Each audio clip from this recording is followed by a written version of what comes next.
Good morning, class 10 students. As you know, we already tackled what the asexual reproduction in plants. The name of chapter: how do organisms reproduce. Asexual reproduction already done in this budding, binary fusion, vegetative propagation by root, by stem, by leaf. We all are studying in previous lecture. Now today's topic is what? Today's topic is sexual reproduction in plants, in flowering plants, in angiosperms.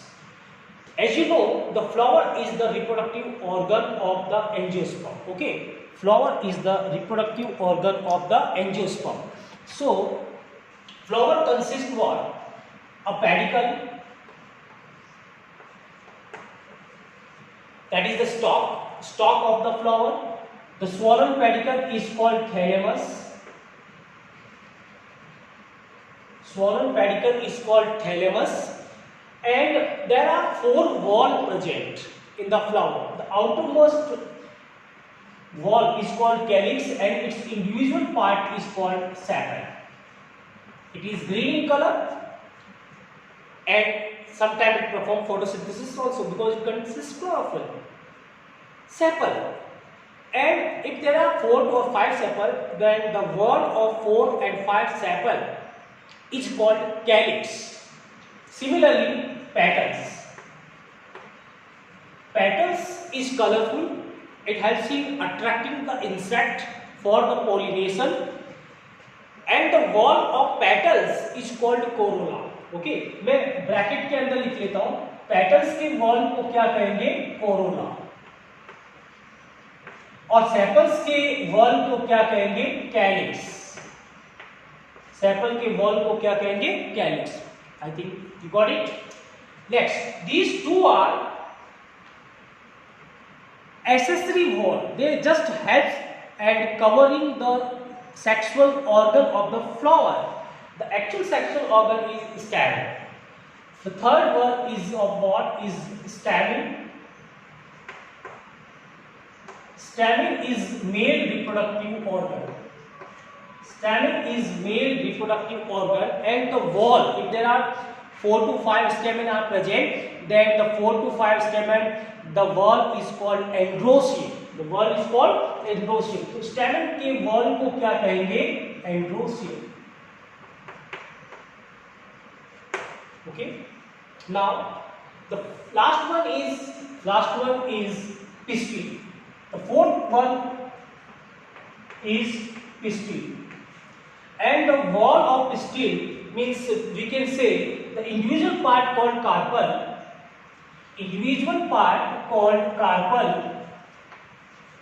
and the wall is called pistil or gynoecium. Gynoecium. It is female reproductive organ. So male reproductive organ is what? Stamen. The wall is called androecium. Female reproductive organ, individual part called carpel, and the wall is called gynoecium or pistil. Now about stamen. So आपको ये चीज clear होगी, flower के अंदर 4 wall. First 2 wall is accessory and inner 2 wall are essential because they are reproductive. Outer 2 wall are calyx and corolla, and inner 2 wall are androecium and gynoecium. Androecium is male reproductive organ and gynoecium is female reproductive organ. Now about androecium, stamen. Individual part is stamen. Stamen consists 2 parts. Upper part called anther, and lower part called filament. So stamen के कितने part होते हैं? 2. Lower part filament, upper part anther. Anther consists 4 pollen sac. How many? 4. 4 pollen sac is there in anther. Pollen sac also considered as what? Microsporangia. pollen sac को दूसरे किस नाम से जानते हैं? Microsporangia. ओके. इस pollen sac के अंदर जो डिप्लॉइड जिसके अंदर 2 सेट ऑफ क्रोमोसोम प्रेजेंट होते हैं, वो सेल प्रेजेंट होती है जिसको पीएमसी कहते हैं. क्या कहते हैं? PMC, full form pollen mother cell. इसके अंदर मियोसिस डिवीजन होगी और मियोसिस डिवीजन से पोलन टेट्राड बनेंगे। क्या बनेंगे? माइक्रोस्पोर,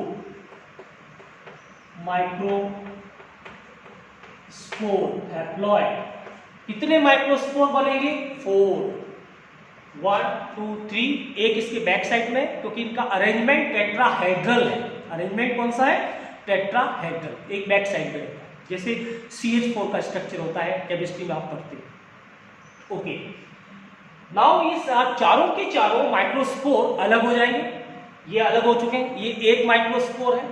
एक माइक्रोस्पोर में माइटोसिस हुआ। पहले कौन सा डिवीजन हुआ था शुरुआत में? Meiosis.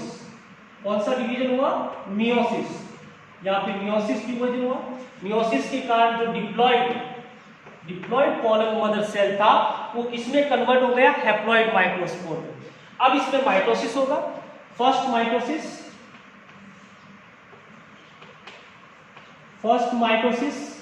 And this one is second mitosis. तो माइटोसिस कितने हुए? 2 माइटोसिस। फर्स्ट माइटोसिस से क्या बना? 2 cell. Lower one is vegetative cell और upper one is generative cell. Short लिख देता हूं मैं, वेजिटेटिव सेल और जनरेटिव सेल। आप नोट्स में पूरा लिखेंगे। लोअर सेल को वेजिटेटिव सेल, सॉरी उल्टा लिख दिया मैंने, वापस करेक्ट करें इसको। Upper one is vegetative cell and lower one is generative cell. जो बड़ी सेल होती है, जो बिग सेल होती है वो वेजिटेटिव और जो छोटी सेल होती है वो जनरेटिव। फिर वापस जो सेकेंड माइटोसिस होता है वो जनरेटिव सेल में होता है, जिससे क्या बनते हैं? जिससे आप देख रहे हो यहाँ पे how many? 2 male gamete. 2 male gamete.